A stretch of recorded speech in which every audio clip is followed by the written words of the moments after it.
Good morning. Well, thank you, everyone. Really, thank you, Peter. Thank you to the Transit Rail Advocates for having me here this morning. Very happy to be in Texas. A little warm for me yesterday, personally, but I'm not ready for that warm, but it was very happy to be here.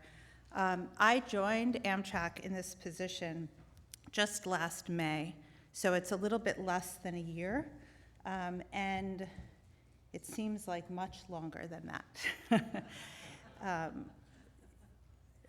Jim earlier mentioned about getting stuff done, and that's kind of in my job description.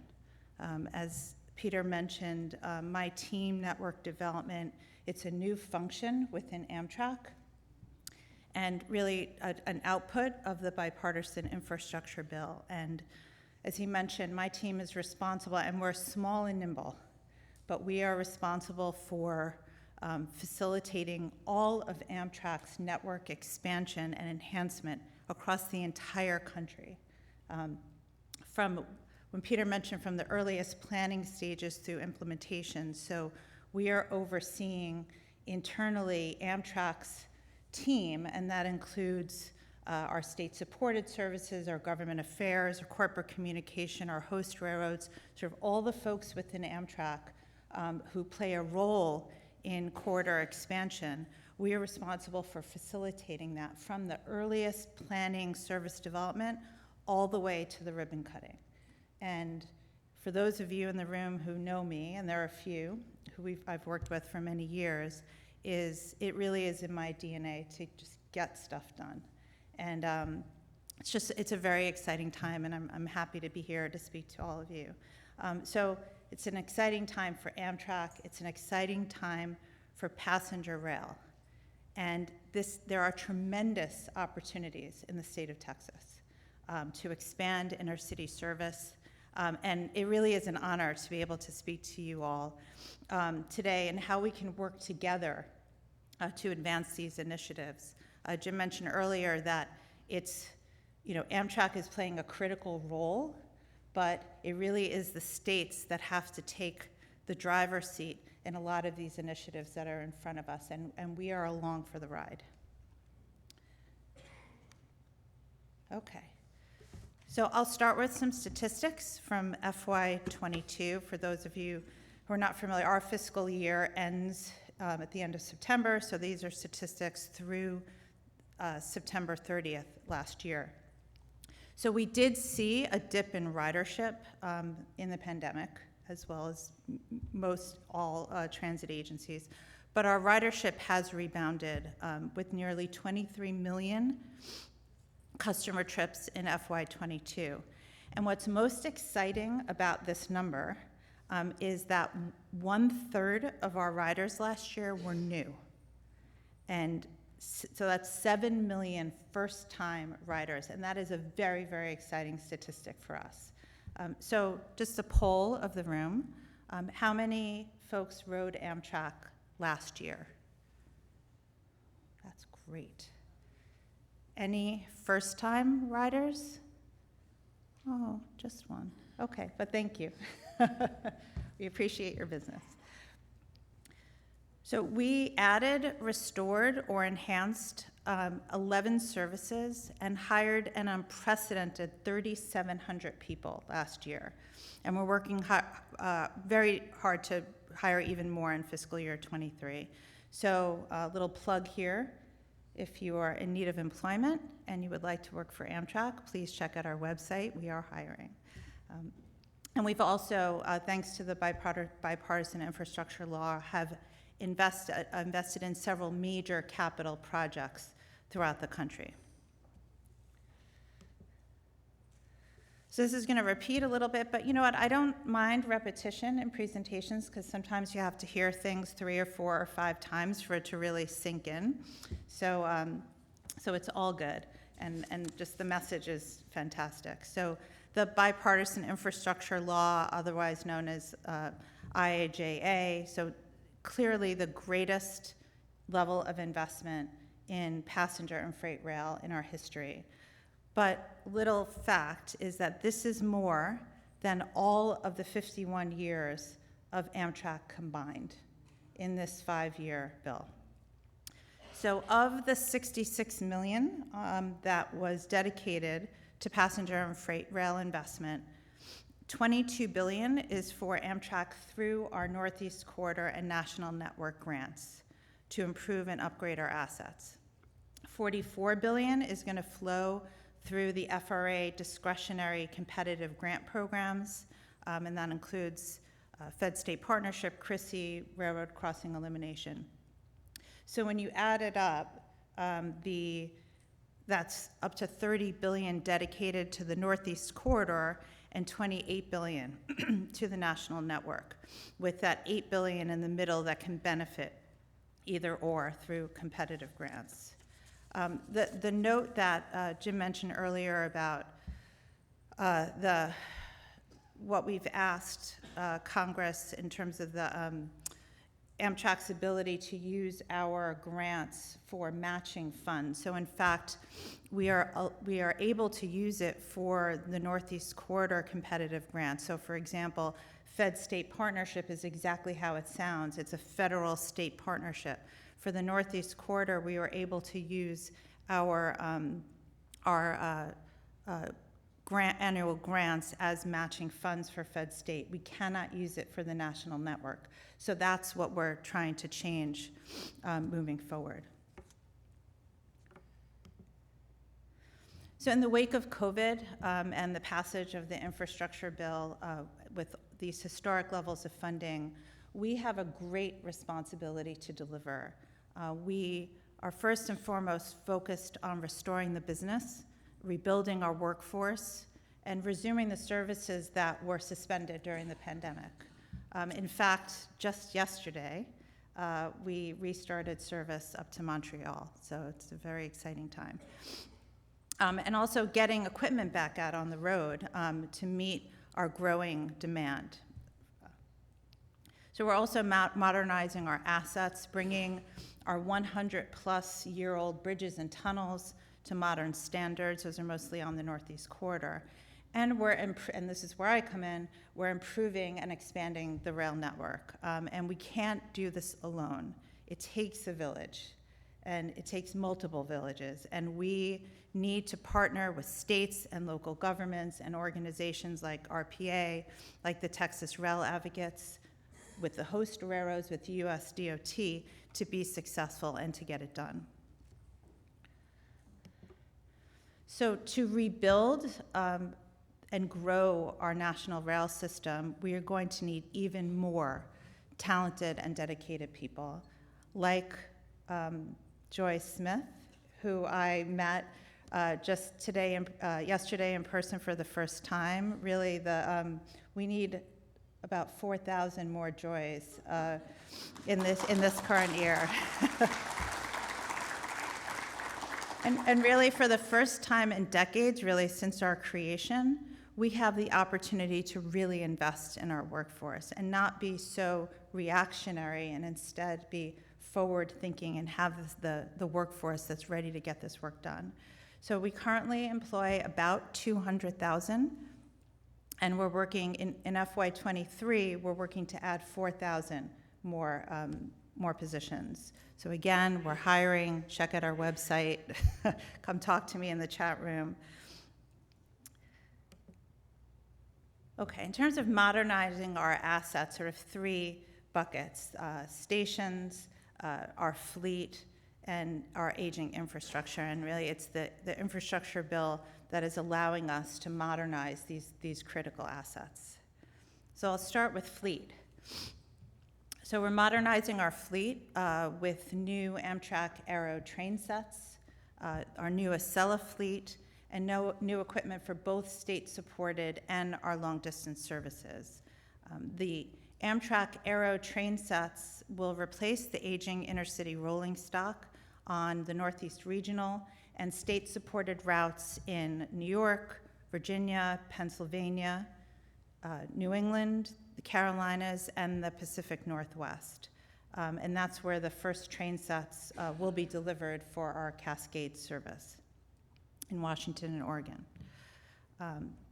So in January, Amtrak issued a request for information to potential suppliers defining and describing the scope of our overnight long-distance train fleet, and we're solicited input from manufacturers regarding the replacement of this equipment. So it's a very exciting time to modernize the fleet and the experience for customers. So we're also investing in accessibility to bring our stations to ADA standards. And we've invested already over $500 million to date and are on track to meet 100% ADA compliance by 2028. And by doing so, yeah, thank you. There's a team in Amtrak that is solely dedicated to this, traveling across the country to make sure that these projects are moving smoothly. I can't take personal credit for that, but they're doing a great job. So by doing this, we're also modernizing the passenger experience. This is not just the big stations. These are hundreds of rural and smaller community stations across the country. So in Texas, we have invested over $36 million to date to bring Texas stations to ADA standards and compliance. 7 stations are complete, including Longview, McGregor, Temple, Alpine, Beaumont, Fort Worth, and Sanderson, and we expect to spend over $50 million more to bring the remaining stations to accessibility standards. Many of them are currently in design or in construction. Those are listed here on this slide. So prior to the infrastructure bill, back in March of 2021, so that was just about 2 years ago, and this was prior to joining Amtrak, we issued Connects Us. Sometimes Connects US, either works. So this was our comprehensive plan to develop and expand the nation's rail network and to enhance mobility, to drive economic growth. And this was a 15-year vision, and we proposed to add service to 160 new communities across the country, provide intercity rail service to the 50 largest metropolitan areas, expand corridor service in 20 states, and bring new service to 16 states. In total, we proposed adding 39 new routes and enhancing 25.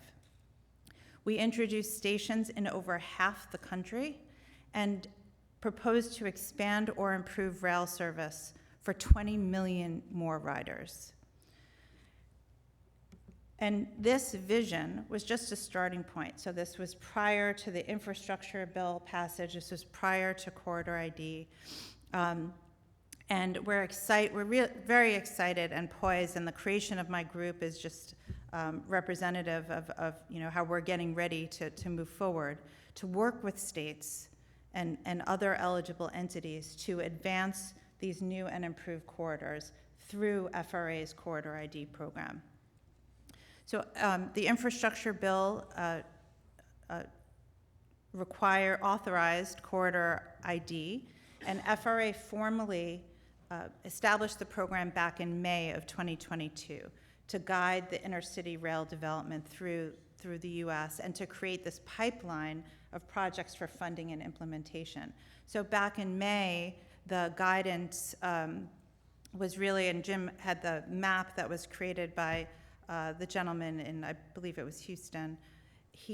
Those were representative of the expressions of interest. So back in May, FRA was asking eligible entities, states, MPOs, and others to throw their hat in the ring and say, we are interested in connecting this city pair with this city pair.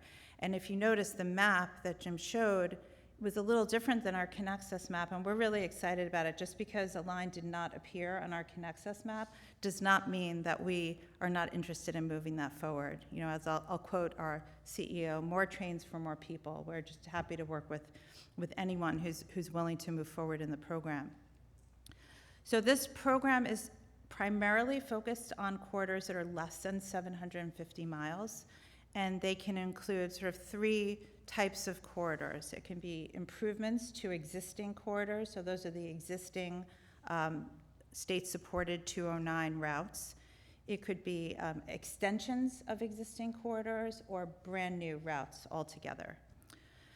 So the Corridor ID program provides funding for what's called the project development phase, and there are 3 steps in the program. The first step includes $500,000 of seed money, so that's 100% federal money, 0 local match. And that's to allow the sponsors to sort of get staged and ready for the next phase. So that could be to add staff, to create a rail division within your organization if it doesn't already exist, and that's important for states that don't currently have passenger rail service or intercity rail service. It could be for the entity to either in-house or hire a consultant to help set the stage and develop scopes and schedule and budget for the next phases of the program. So that's step 1. And step 2 is the service development plan. And this is where a lot of the technical analysis takes place. This is very important to understand the feasibility of the route, what the capital investment would be needed to run the proposed level of service. And this step is a 90% federal, 10% local match. And again, unprecedented. So 0%, 10% local match.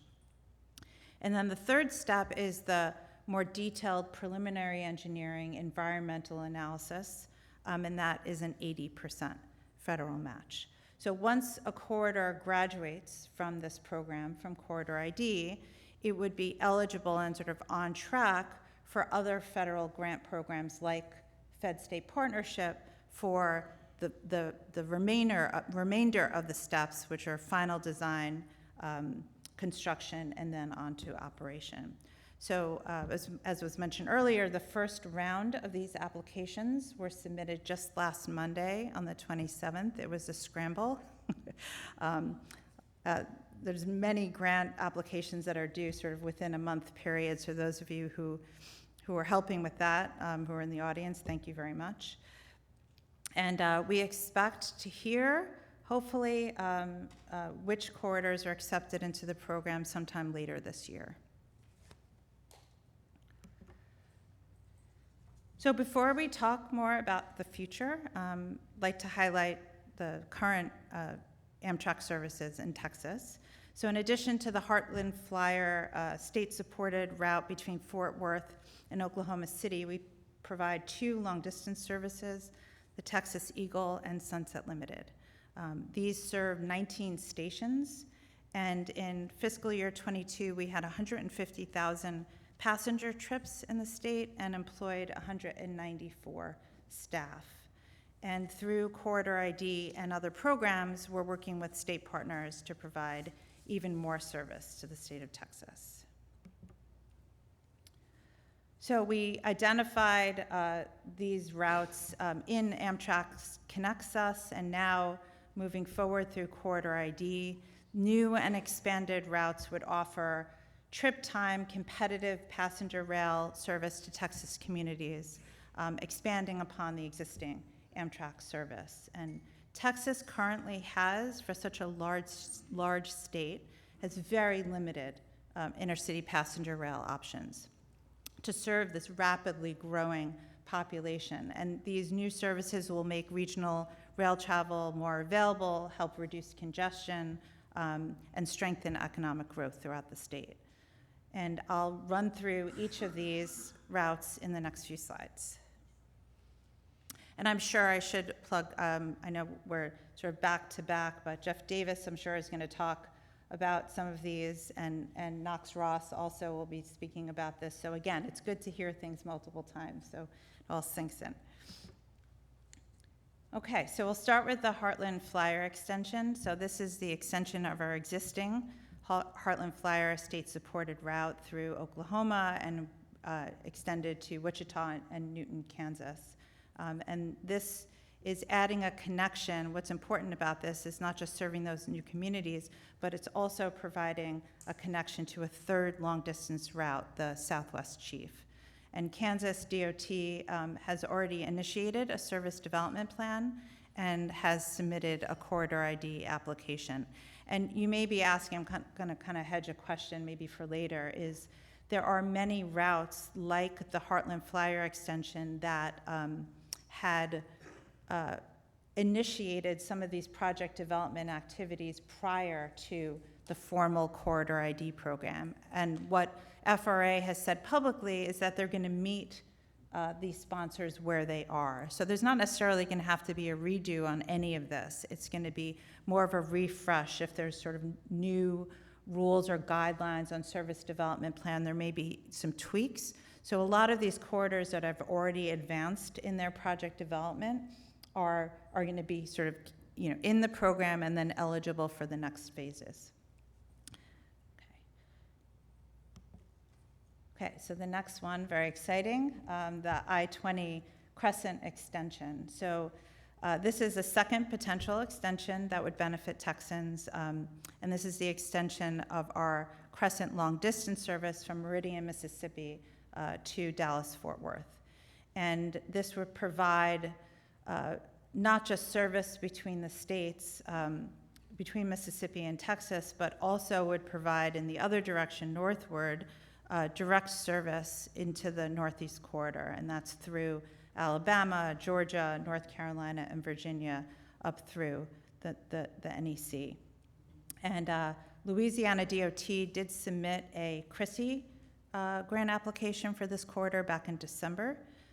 And last month, I was privileged to attend my first SRC meeting where Amtrak announced that we will be leading the FRA Fed State Partnership application, and that's for project planning, PE, and NEPA. And that's in partnership with the SRC and then with the support of Louisiana DOT. And this, that application for Fed State Partnership National Network is due at the end, April 21st. So that's coming up very soon. And, you know, it's really building on a lot of the, you know, the good work that has been done to date. So we're not starting from scratch, but, you know, as an extension of Amtrak's long-distance service, we felt very strongly that taking a leadership role is going to give us the greatest path to success.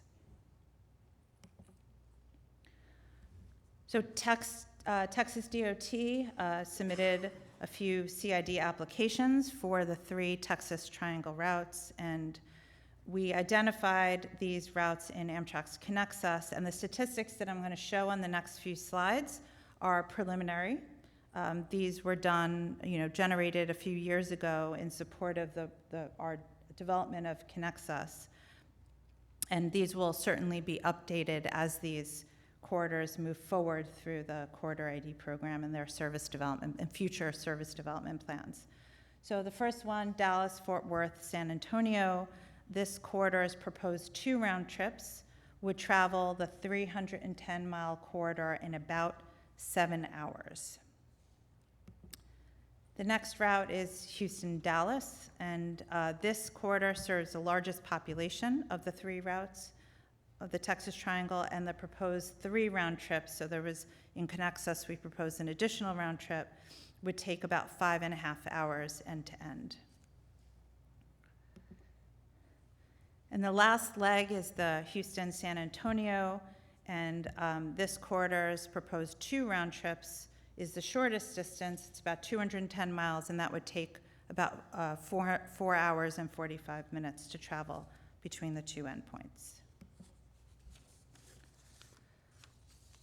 So productive time versus travel time. This is something that I have been speaking about pretty much every opportunity that I have. So if we look at the proposed rail travel time versus the typical drive time that's shown in this graphic here, rail travel time is certainly longer. That is clear. Can we get it faster? Perhaps, but for now, these are the numbers that we're working with. However, it's important to look at this from the standpoint of productive time.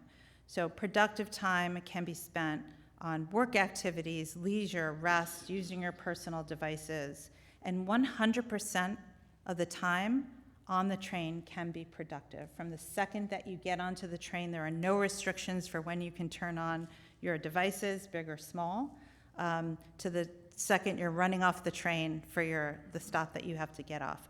Versus 0% if you are the person actually driving the car. As a passenger, it's not as clear. I personally can't do anything when I'm a passenger in the car. I get motion sickness, so for me it's 0% even as a passenger. So I don't show air travel time on this graphic, which clearly, flying would have the fastest overall travel time, but when you consider productive time, not having to go through security and getting on the plane and, the time restrictions for when you can power up your laptop or others, rail is still competitive. And I think this is an important message for us to be talking in as we're promoting expanding passenger rail. So in addition to Corridor ID, as Jim had on his slide, there are many other grant opportunities to advance passenger rail and freight projects throughout the state. CRISI, Fed State Partnership, RAISE, MEGA. But the key to these programs, and I'll sort of just build on what Jim was saying earlier, is you have to be in it to win it. These are competitive grants, and if you're just sitting by, there are other states that have more active grant processing groups that are going to, take advantage of this money. It's a 5-year program, and you really have to be in it to win it. So, I'll talk about this in a minute, but, Amtrak staff are willing to help. Just reach out, and, we're happy to help you with either identifying which grant opportunity makes the most sense, or sort of help make your application more competitive. So we're talking about future expansion, but at Amtrak, we're already advancing new and expanding services, which is very exciting. Last calendar year, we initiated the Berkshire Flyer extension, the Ethan Allen Burlington extension, the Berkshire Flyer was an extension, and the Ethan Allen Burlington extension, and additional train frequencies in Virginia. And this year, we're looking at additional Piedmont, Great River, and Gulf Coast services. So these are all on the horizon for 2023.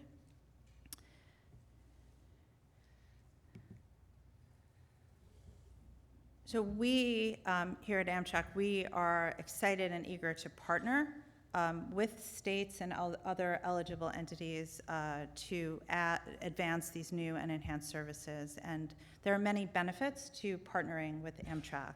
Firstly, we do have statutory access to the national network. Our new Aero intercity train sets that I mentioned earlier, which will start debuting in 2026, partnering with Amtrak provides access to future option orders for those train sets.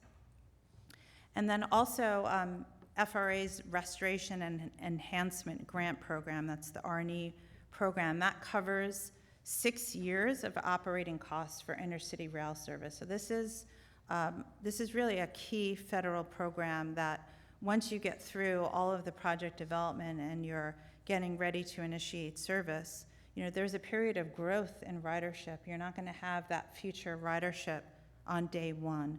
So what this program does, it's a sort of a 6-year sort of sliding scale where the federal government will cover. It starts in year 1 with 90% of the subsidy required. So if you take the operating costs, you subtract out the fare box. So that difference for that year 1, the federal government through this R&E grant covers 90%, and then it's sort of a sliding scale down. Year 6 is 30%. Year 7, you're on your own. But in that 6-year period, it provides you the opportunity and to really grow the service and attract ridership. So with Amtrak as the operator, FRA administers these grants through Amtrak. And lastly, we have the ability to run demonstration trains and build support for future services. So we're excited to do that this year. So I mentioned earlier, we have the technical expertise and resources to support all the steps of Corridor ID and beyond.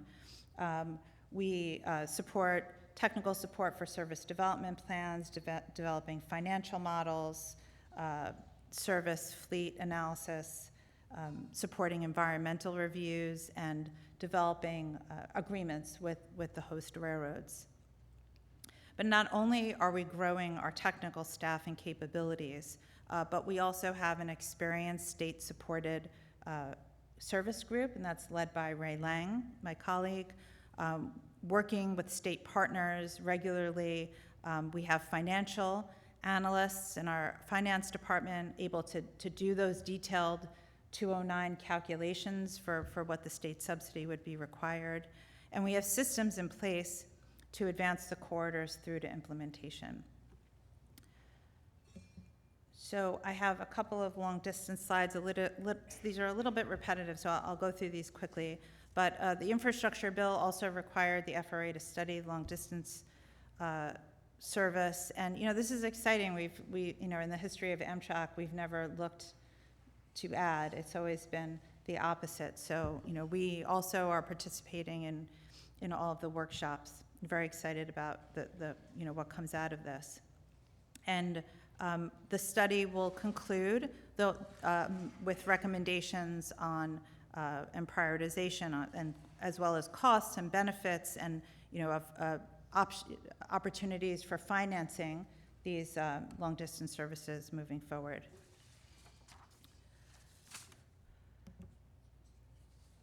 So earlier this year, there were the series of workshops, and there was a great representation for the state of Texas, and the stakeholders raised a few suggestions for Texas. One was bringing the Sunset Limited service from tri-weekly to daily, and the other one was the I-20 extension of the Crescent from Meridian to Dallas-Fort Worth. And there will be additional stakeholder meetings this year, and FRA is required to submit a report to Congress in November. So, Amtrak staff has been working, our long-distance staff and planning staff and my team have been working very closely with FRA on this study. And, I will say there's a lot of good technical work that's being done to be able to, ultimately the prioritization is going to require a robust technical analysis. So we're looking forward to moving forward in that study. So in addition to Amtrak leading the I-20 Fed-State Partnership application, which I mentioned is due at the end of this month, we also submitted 2 corridor ID applications, one to bring the Sunset Limited to daily service, and the Cardinal to daily service. So those are our 2 long-distance services that right now operate tri-weekly. And those, although Corridor ID is primarily focused on state-supported routes, in the language, it allows for these particular long-distance opportunities to be put forth through the Corridor ID program. So we're excited about that. And we're just generally just excited about the future of rail in this country. I picked a really good time to join Amtrak. And looking forward to working with all of you to make it happen. I'm very excited to see the support in the room, and I just thank you for inviting me, Peter. And this venue and this group it's been wonderful to hear what everyone has had to say, and I welcome your questions here or in the chat room. Thank you.